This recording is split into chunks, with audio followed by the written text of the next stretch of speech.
Bienvenue dans ce nouvel épisode de Ça déborde, le podcast Nature Peinture qui t'aide à faire autrement, à devenir ta priorité et à prendre soin de toi sans culpabiliser. Je m'appelle Lucille, je suis psychopraticienne et ici je te parle de mon parcours, mes galères, mes réussites, mes coups de cœur, mes coups de gueule aussi et les clés qui m'ont aidé à avancer et que j'ai à cœur de partager avec toi pour que tu apprennes à mieux te connaître, à dépasser tes peurs et tes doutes pour laisser enfin déborder pleinement qui tu es. Alors installe-toi confortablement et c'est parti. Bonne écoute! Et coucou, on se retrouve aujourd'hui pour continuer à parler de la thérapie et de ce que ça apporte dans la vie. Et aussi des épreuves qu'on va avoir au cours d'une vie, parce que finalement la première des thérapies, comme je le disais précédemment, c'est aussi la vie et les épreuves qu'elle va mettre sur ta route. L'idée, c'est pas de se sentir puni ou récompensé, parce que je pense vraiment que c'est pas comme ça que ça fonctionne. Qu'on n'est pas puni quand on fait pas ce qu'il faut et qu'on n'est pas récompensé quand on fait ce qu'il faut. C'est juste que quand on est sur un chemin qui nous correspond, tout va mieux, on se sent beaucoup plus libre, avec beaucoup plus d'énergie, beaucoup plus joyeux, beaucoup plus léger que quand on marche sur un chemin qui nous convient pas. Mais ça, c'est toujours une histoire de choix et de aussi réussir à se rendre compte de l'inconfort dans lequel on est dans un premier temps, et ensuite d'accepter de se dire que peut-être ça peut être mieux ailleurs, et c'est pas parce que on entend beaucoup que la vie c'est dur et que c'est comme ça, qu'il faut en chier, qu'on n'est pas chez les bisounours, que en fait on apprend presque depuis tout petit à ne pas vouloir une vie heureuse et légère, parce que c'est que dans les films et que c'est pas ça la vraie vie.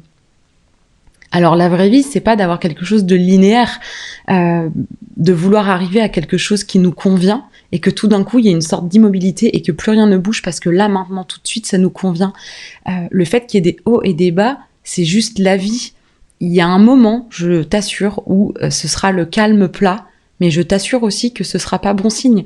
Si tu regardes un électrocardiogramme, tu vas voir que le schéma du cœur, là, il fait des hauts, des bas, des hauts, des bas, des hauts, des bas, et que tout d'un coup, il y a une ligne droite et ça fait bip, et là, c'est le calme plat. Mais je te le souhaite pas, parce que finalement, c'est pas la définition de la vie. La vie, c'est le mouvement, c'est le fait que tout bouge, que tout change, et que, comme je l'ai lu dans la newsletter de mon amie Sandy, qui est coach, toutes les bonnes choses ont une fin. Alors elle aime pas cette phrase parce qu'elle trouve que c'est très négatif de se dire que finalement ce qui est bien va s'arrêter. C'est pourtant vrai, mais ce qui est pas bien va s'arrêter aussi. Et elle a terminé cette phrase d'une très jolie manière en disant que toutes les bonnes choses ont une fin pour pouvoir débuter quelque chose d'encore meilleur. Et en fait, c'est exactement ça. C'est vraiment exactement ça, mais la phase entre les deux, ce moment entre la fin d'une chose qui était bonne, qu'on aimait, d'une période qu'on a appréciée, qui s'arrête pour X raisons, et le moment où quelque chose de nouveau démarre, qu'une opportunité se met en place, il y a un grand moment de vide et d'inconfort. Pour continuer à faire le parallèle avec mon parcours, la première grosse secousse dans ma vie, à part le fait de devenir maman qui chamboule tout, mais c'était quelque chose que je voulais, donc non pas que ce soit forcément bien passé. La preuve, comme je l'ai expliqué, mon deuxième accouchement a été traumatisant pour moi, mais pour autant, la chose qui a changé beaucoup d'éléments dans ma vie, ça a été le déménagement. Le déménagement, pour le coup, absolument pas voulu. Après, la question s'est pas posée dans le sens où c'était une super opportunité pour mon mari, qu'on n'avait pas commencé notre projet, que les enfants étaient même pas encore scolarisés, que moi j'étais en congé parental, donc il y avait pas d'histoire de quitter un boulot, etc. Donc finalement, on était relativement libre rapidement pour faire ce pas qu'on a décidé de faire. Donc, on a choisi dans l'instantanéité de la proposition de le faire, mais ce que je veux dire, c'est que c'était pas quelque chose que j'avais envisagé faire un jour dans ma vie. Pour moi, ma vie, elle était sur ma petite côte de granit rose, et j'avais pas du tout l'intention d'en bouger. Et j'ai eu l'impression, ce qui était sûrement pas une impression d'ailleurs, d'être complètement déracinée et de vivre quelque chose que j'avais pas voulu, que j'avais pas imaginé vivre un jour dans ma vie, et de me retrouver vraiment démunie en fait. en arrivant dans le Finistère, seule et loin de tout ce que j'avais toujours connu. Mais finalement, ce grand espace de vide dans ma vie m'a permis d'ouvrir la porte à, pas après pas, des gens, des opportunités, des choses qui font que le fait que je sois aujourd'hui derrière ce micro, peut-être n'aurait jamais eu lieu si j'étais restée dans les Côtes d'Armor. Alors, on n'aura jamais la réponse. Peut-être qu'en étant restée dans les Côtes d'Armor, j'aurais eu aussi cet élan de faire les choses comme ça. Mais j'aime me dire que les choses se sont passées pour moi, et c'est ce que je dis aussi aux gens en séance, que les choses se passent toujours de la meilleure façon qui soit, pour servir notre évolution et pour nous pousser vers le chemin qui nous fait vibrer. Mais comme j'ai déjà pu le dire, le chemin qui nous fait vibrer, avant d'en être à cette étape de vibration, de hautes énergies, de choses qui nous réjouissent le cœur, il y a une grande phase de tremblement de peur, de doute, de se sentir pas capable. Et tout d'un coup, les tremblements vont se transformer en vibrations. Dans mon parcours, c'est le déménagement qui, pour moi, a été le coup de pied dans la fourmilière. C'est-à-dire qu'il l'a fait remonter, il m'a mis dans un tel inconfort que j'étais ma petite grenouille dans sa casserole avec l'eau qui devient beaucoup trop chaude pour elle et où j'avais plus d'autre choix que de faire quelque chose pour que ça change. Quoi, j'en savais rien, rien de sûrement très constructif au début, mais en tout cas de mettre du mouvement, parce que vraiment la clé, elle va toujours être dans le mouvement. Si on reste à attendre, même quand on a bien travaillé sur soi, qu'on a fait des séances de thérapie ou de développement personnel, qu'on a compris beaucoup de choses mentalement, psychologiquement, il y a une part de nous qui pense que parce qu'on a compris les différents enjeux dans le concret, tout va changer. Mais dans le concret, tout va changer parce qu'on va se mettre à agir différemment, ou en tout cas à se positionner différemment à l'intérieur de ce qu'on choisit de faire ou de ne pas faire. Et le fait de faire des choix en conscience, on subit beaucoup moins, puisque on se rend compte qu'on a le choix et on pose le choix qui nous semble le plus juste sur le moment. Et ça ne veut pas dire que c'est bien ou mal, hein. Je parlerai jamais dans cette façon de voir manichéenne de bien mal. Je parlerai toujours de quelque chose de juste pour soi, et parfois le truc le plus juste pour soi pour le moment, c'est de faire sciemment le mauvais choix et d'en avoir rien à foutre. Parfois c'est juste de l'assumer, de dire oui, je sais, je devrais pas faire ça, mais là je vais décider de le faire quand même, et finalement d'aller au bout de cette démarche là. Et pour moi la clé, elle est là, elle n'est jamais dans ce que vous allez choisir de faire ou de ne pas faire, mais c'est dans les raisons qui vont être en dessous et dans l'énergie dans laquelle vous allez vous positionner à l'intérieur de ça. C'est ça la clé. Et les épreuves, pour moi, sont des catalyseurs et viennent vraiment montrer où est-ce que c'est plus OK et qu'est-ce qui doit changer. Et donc, en arrivant toute seule et avec beaucoup d'espace dans le Finistère, j'ai rencontré des nouvelles personnes, j'ai rencontré des super amis qui sont des amis depuis maintenant 10 ans que je suis là. J'ai créé des liens incroyables. J'ai fait différents métiers dans lesquels j'ai créé du lien. Alors ça, tu me diras, j'aurais pu le vivre n'importe où, c'est vrai. Mais ça m'a obligée en fait à m'ouvrir sur l'extérieur, puisque de toute façon dans mon petit cocon, il y avait plus rien. Peut-être, je suis quasiment sûre que je me serais pas ouverte à la nouveauté de cette manière-là ou à cette vitesse-là. Peut-être que je commencerais tout juste si j'étais restée dans les Côtes d'Armor, parce que ça m'a obligée à m'ouvrir à quelque chose de nouveau et à me tourner vers l'extérieur. Alors après, quand j'ai fait le parallèle avec les enjeux de mon thème, il y a un enjeu dans mon thème sur mon chemin de vie qui vient me demander de passer de moi, en fait, moi toute seule, à me débrouiller toute seule, à vraiment, il y a une clé pour moi, une clé de sortie à aller m'ouvrir aux autres. Et je l'ai fait naturellement, même si je l'ai faite sous la contrainte c'est-à-dire que j'ai pas le choix, je suis toute seule, va bien falloir que je m'ouvre vers l'extérieur si je veux pas rester toute seule et ne pas attendre de rencontrer au hasard des nouvelles personnes parce que j'en ressens pas le besoin. C'est comme les gens, alors je l'ai jamais fait, mais comme les gens qui voyagent seuls, j'ai plusieurs personnes autour de moi qui font des voyages seuls et qui adorent ça et qui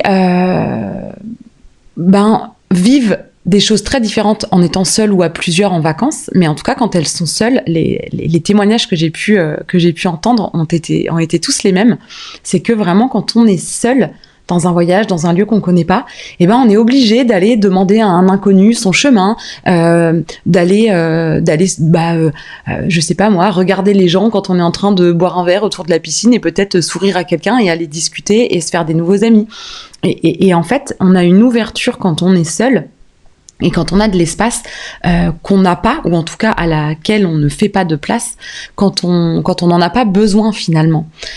Donc moi, j'ai vraiment choisi, encore une fois, c'est une histoire de choix. Je ne sais pas si j'ai raison ou tort, et en fait, la question ne se pose pas en ces termes-là, et je m'en fous totalement de savoir si j'ai tort ou raison.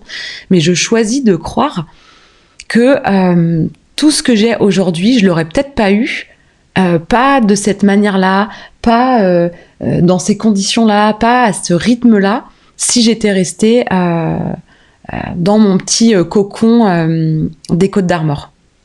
Et je choisis de croire ça. Peut-être que c'est pas vrai, mais il faut que tu prennes conscience que ce que tu crois, tu peux le choisir.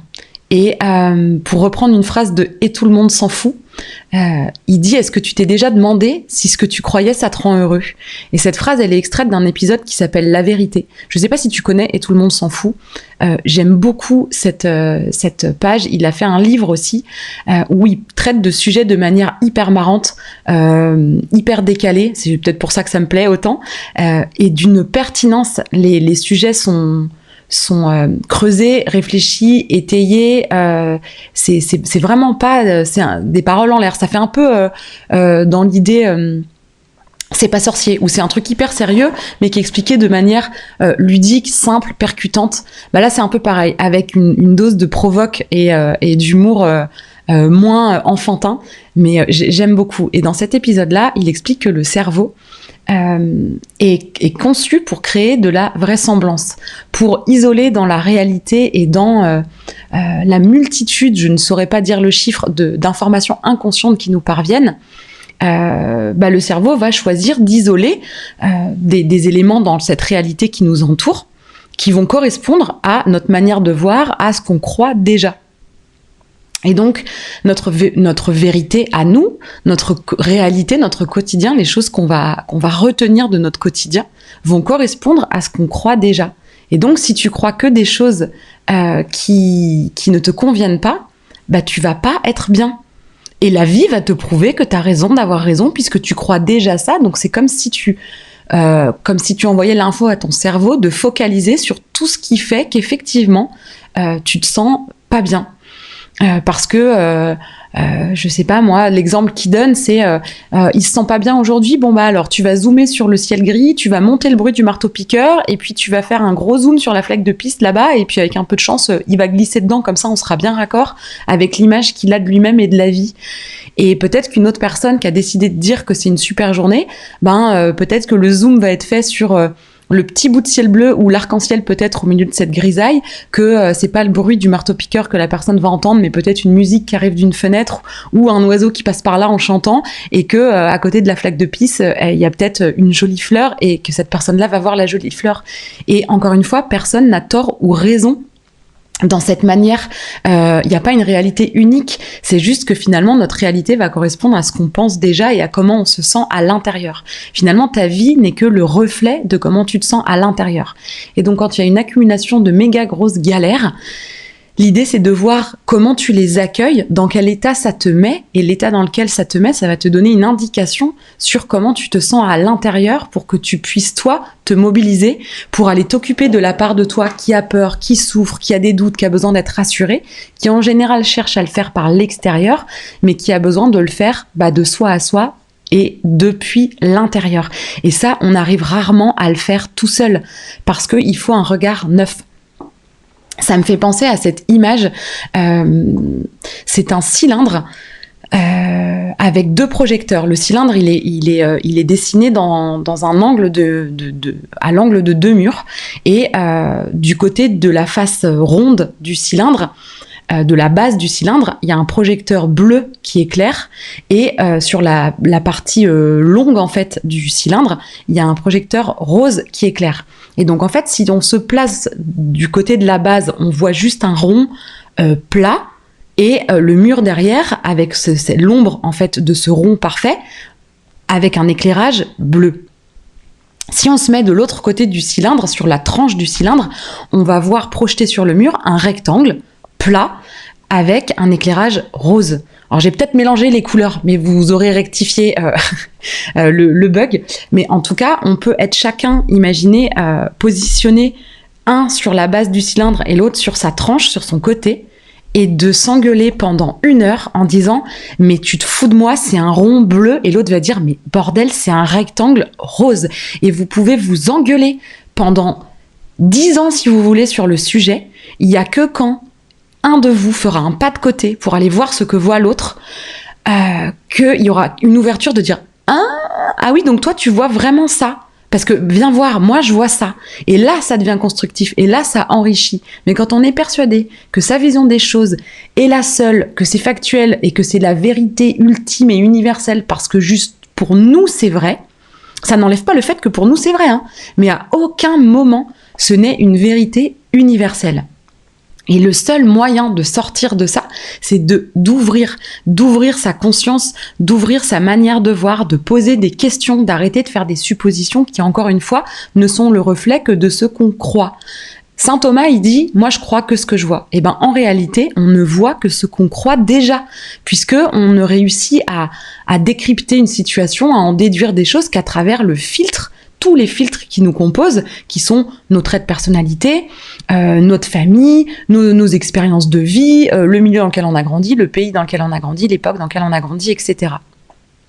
Donc, c'est ça que moi, j'essaye de vous aider à voir en séance, de voir que votre manière de voir les choses parle de vous et que c'est par cette clé-là que vous pourrez changer les choses, faire autrement. Les épreuves pour ça sont vraiment vos copines. Alors, je traverse en ce moment même dans ma vie des chaos comme n'importe qui et j'arrive pas tous les jours à avoir le recul de me dire non mais tout est juste, il y aura sûrement un cadeau derrière, non, je m'effondre. Et l'idée c'est aussi d'accepter, d'accueillir l'émotion de je suis perdue, j'ai peur, je m'inquiète et on va avoir au cours de notre vie différents sujets qui vont nous prendre la tête et nous inquiéter, le boulot, les enfants, le couple, les amis, la famille, la santé, enfin l'argent, la mort, voilà, il y a tellement de sujets qui vont venir nous prendre la tête et nous mettre face à nos inquiétudes par rapport à ces sujets-là tout au long de notre vie. L'idée quand on commence une thérapie, c'est pas de croire que ça va nous tenir éloignés de n'importe quelle épreuve. Par contre, ça vient apporter un recul qui permet de comprendre, de prendre moins personnellement les choses, et là je te renvoie encore aux accords Toltec, de prendre moins personnellement les choses parce que on est toujours deux pour faire un jeu. C'est toujours 50-50. Il y a toujours une partie de l'histoire qui t'appartient et une partie de l'histoire qui ne t'appartient pas. Et si tu prends la partie de l'histoire qui ne t'appartient pas, ça pèse trop lourd et tu te retrouves à essayer de gérer une partie qui n'est pas la tienne et sur laquelle tu seras toujours impuissant, sur laquelle tu arriveras toujours à un échec qui te fera conclure que décidément t'es nul. C'est pas ça, c'est juste que tu ne mets pas ton énergie sur la partie sur laquelle tu as un champ d'action possible, c'est-à-dire ta part de responsabilité à toi. Et quand je dis responsabilité, qu'on soit bien clair, je ne parle pas de faute. Parce que la faute, quand on dit c'est de ma faute, ça implique un jugement moral. La responsabilité dans quelque chose n'a rien à voir avec un jugement moral. La part de responsabilité, c'est juste le champ des possibles, l'endroit, on va dire, où tu peux agir, c'est-à-dire ce qui te concerne toi. C'est tout. Et il n'y a absolument pas de « j'ai tort, j'ai raison, c'est bien, c'est mal ». Donc quand tu traverses une épreuve, si tu acceptes de faire différemment de ce que tu as fait jusque-là, puisque c'est ça qui t'a amené à cette épreuve-là, c'est l'accumulation de manières de faire, eh bien, soit tu peux répondre à cet appel-là, à cette injonction presque, parce que là, on est carrément sur de l'injonction quand on se prend vraiment des parpaings, de est-ce que je fais autrement ? Ou est-ce que je continue à garder ma ligne de conduite que j'ai toujours eue parce que c'est comme ça que j'ai toujours fait et ce sera comme ça et pas autrement, et de s'accrocher à ces vieilles manières de faire, à ces vieilles manières de réfléchir, de concevoir la vie qui datent d'une époque où on n'avait pas le même niveau de conscience, pas le même niveau d'expérience, et où finalement, d'accepter de lâcher ces anciens schémas sans se dire qu'ils étaient complètement cons, c'est juste de se dire, je ne pouvais que voir les choses comme ça à cette époque-là, et aujourd'hui j'accepte de lâcher ça parce que ça fait pas partie de moi, parce qu'il y a une grande peur à lâcher des comportements comme ça, parce qu'on s'identifie beaucoup à son comportement et à son histoire. Mais je t'assure que tu es beaucoup plus que tes comportements, que ton histoire, que tes expériences. Tu es bien plus que tout ça. Et tu as vraiment la capacité d'apprendre tous les jours, de faire différemment tous les jours, d'expérimenter et parfois de te rendre compte que non, ça te convient pas, mais tu ne le sauras réellement si quelque chose te convient ou te convient pas, ou quelles seraient les conséquences seulement quand tu auras essayé. Et finalement, n'oublie jamais que tu t'es toujours relevé de toutes les épreuves que tu as eu à traverser jusqu'à aujourd'hui, peu importe la difficulté qu'elles aient représentée.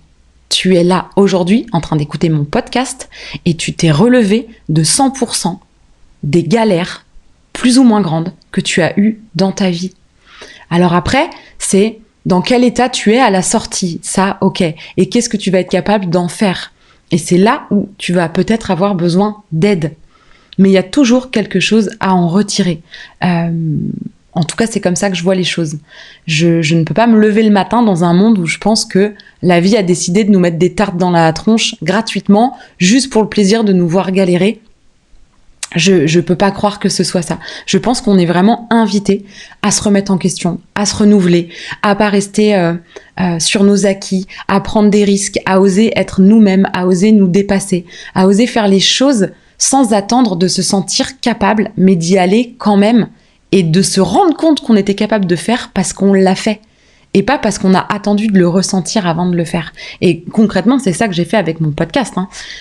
C'est dans un exemple comme un autre, mais il y a une part de moi qui a toujours eu envie de faire ça, parce que j'aime parler, parce que j'aime transmettre ce que j'ai appris, parce que j'aime échanger sur différents sujets, même si le podcast c'est pas vraiment de l'échange, mais en tout cas ça ouvre à des échanges. Si t'en as envie, tu peux me trouver sur Instagram ou en commentaire sur les différentes plateformes, et je répondrai, et je peux aussi créer des épisodes parce que quelqu'un va me dire non mais ça c'est un truc qui me prend la tête au quotidien, est-ce que tu peux nous faire un épisode là-dessus? N'hésitez pas à m'envoyer ce genre de demande, parce que vraiment ce podcast je l'imagine comme quelque chose de vivant, qui lui aussi va évoluer, qui va pas rester figé dans l'énergie dans laquelle je l'ai créé, parce que aujourd'hui c'est ça qui m'anime, et peut-être que demain il y aura un sujet bien particulier qui prendra toute la place, ou peut-être que je changerai complètement de perspective, ou j'en sais rien, mais en tout cas j'y suis allée, mais avec cette idée que je suis pas sûre d'être capable, je suis pas sûre de trouver le temps de le faire,